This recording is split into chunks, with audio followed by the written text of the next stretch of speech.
মেয়ে লোকের পিছনে নামাজ যে পড়া, মেয়ে লোক যে ইমামতি করতে পারবে না, এটা কোরআন শরীফের কোন আয়াতে আছে এবং হাদিসের কোন হাদিসে আছে যে মেয়ে লোক ইমামতি করতে পারবে না?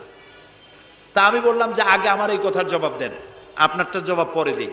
আমার কথার জবাব আগে দেন। মাগরিবের নামাজ কয় রাকাত পড়ি ফরজ?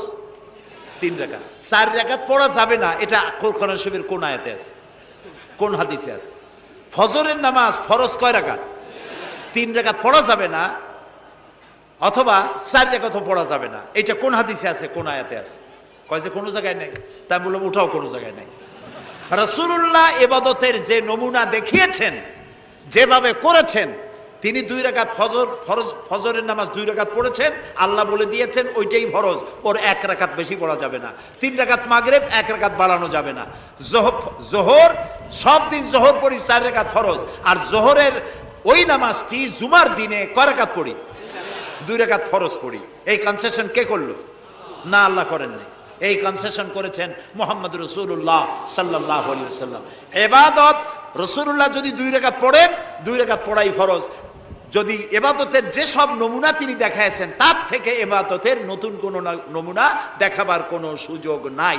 মহিলাদের আল্লাহ পাক এই পৃথিবীতে একজন মেয়ে লোককে নবী বানান নাই। বানিয়েছেন? যদি মহিলাদের ইমামতি জায়েজ থাকবে, তাহলে নবী করিম সাল্লাল্লাহু আলাইহি সাল্লামের জামানায় না হোক, অন্তত তার ইন্তেকালের পরে তার স্ত্রী আমাদের মা হযরত আয়েশা সিদ্দিকা রাদিয়াল্লাহু তাআলা আনহা এবং খাতুনে জান্নাত হযরত ফাতেমা রাদিয়াল্লাহু তাআলা আনহা মসজিদে নববীতে অন্তত একদিনের জন্য হলেও জুমার নামাজের ইমামতি করার চান্স পেতেন। সুতরাং ইসলামে নাই, ইতিহাসে নাই।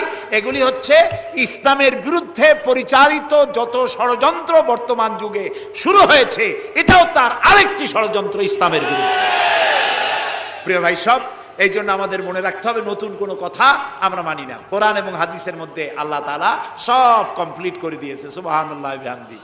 এই জন্য আল্লাহর হুকুম এবং আহকামকে মানা, এই 4টি কাজ, এই 4টি শর্ত যদি পরিপূর্ণ করতে পারি, তাহলে আমরা পুরোপুরি মুসলমান। মিথ্যা কথা বলা যাবে না, ওজনে কম দেওয়া যাবে না, খাদ্যে ভেজাল দেওয়া যাবে না, মদ জুয়ার কাছে যাওয়া যাবে না, জেনা ব্যভিচারের কাছে যাওয়া যাবে না।